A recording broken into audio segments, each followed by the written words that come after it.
It's hard to think of another form of entertainment where a chant can control things to such a degree, but when we bring wrestling to the mix, man, does it have an influence. If you can get a word or a phrase over with the fans, it can quite literally change your career, taking you from a floundering mid-card act to a main eventer. The power of noise is strong in the world of make-believe fighting.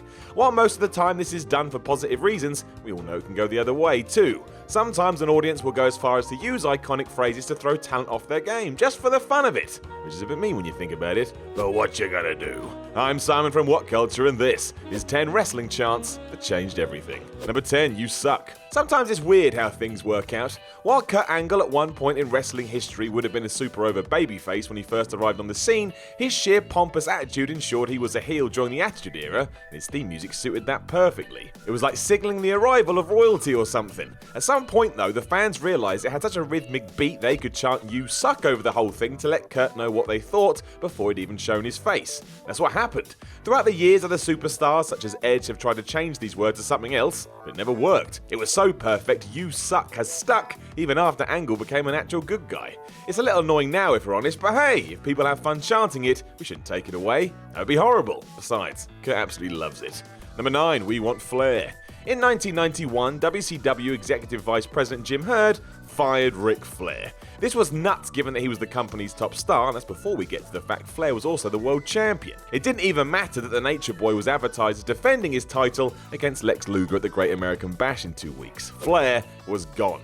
Even though he went to the WWE during this period, that didn't help the fans in attendance at the Bash, who also had to see what was a pretty bad show. Knowing full well that Flair hadn't been defeated for his gold and that he was in possession of the actual belt, the audience fought back, chanting "We want Flair" throughout the entire evening. In many ways, this was one of the earliest instances of fans hijacking a show, and the same thing continued to happen at other WCW events. Flair would eventually return in 1993, but a legal dispute with the company in 1998 removed him from television again, which in turn led to that chant coming back. In short, fans really want Flair. Number 8, yay, boo. There's nothing worse in wrestling than a crowd that doesn't react to a match. On the flip side, there's nothing truly better than a hot crowd. In the best case scenario, we just get a wall of noise and that helps us invest in what we're seeing. One of the best displays of a fan's preference is the yay boo spot, which typically comes late in a match and involves two wrestlers trading strikes. The popular guy will land a punch and everyone will scream yay! Then their fatigued opponent will hit a shot of their own and they'll go boo, like a weird pantomime.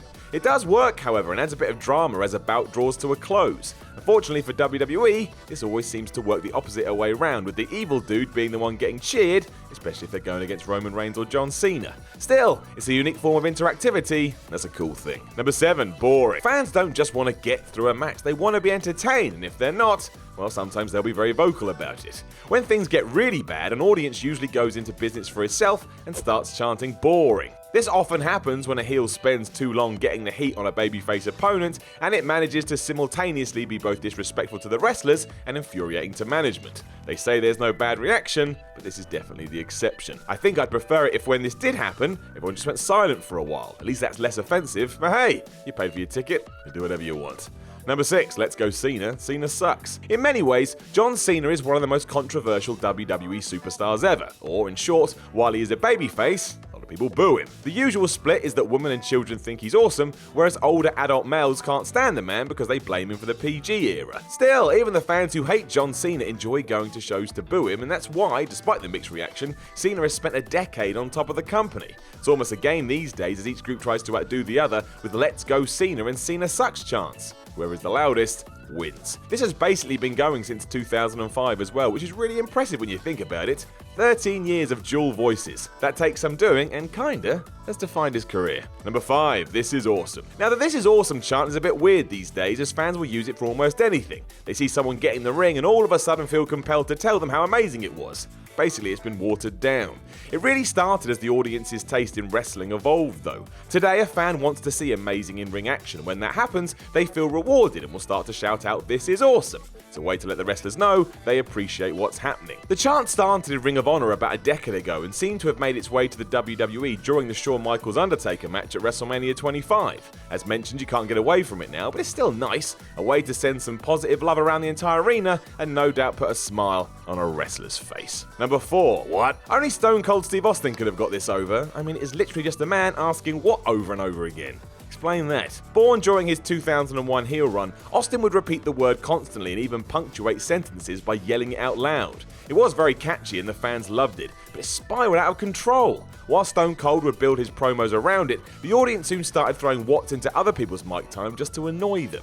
This became a game for the performers to see if they could stop it, and on one memorable occasion, The Undertaker achieved such a thing by suggesting that those who did say these words were sleeping with their sisters. That's weird, that. Even now, crowds still chant "what," and let's face it, it's a small chance it's never going away. Number 3, yes. Daniel Bryan may have been the best wrestler in the world, and he may have had a genuinely likeable personality and charisma that made the fans love him, but it's hard to imagine that he would have gotten quite as over as he did if it wasn't for such an infectious catchphrase. Bryan saw UFC fighter Diego Sanchez shout yes, so he decided to use it, although originally it was to try and be obnoxious as a heel. It got so popular, Bryan had to try and negate all that by starting to shout no instead, but it was too late. The damage was already done, and it would be this 3-letter word that sent him into superstardom. When Bryan turned face, he went all out with it, and it worked so well it even forced him into the main event of WrestleMania 30, which did culminate in him winning the WWE title. It's not too shabby.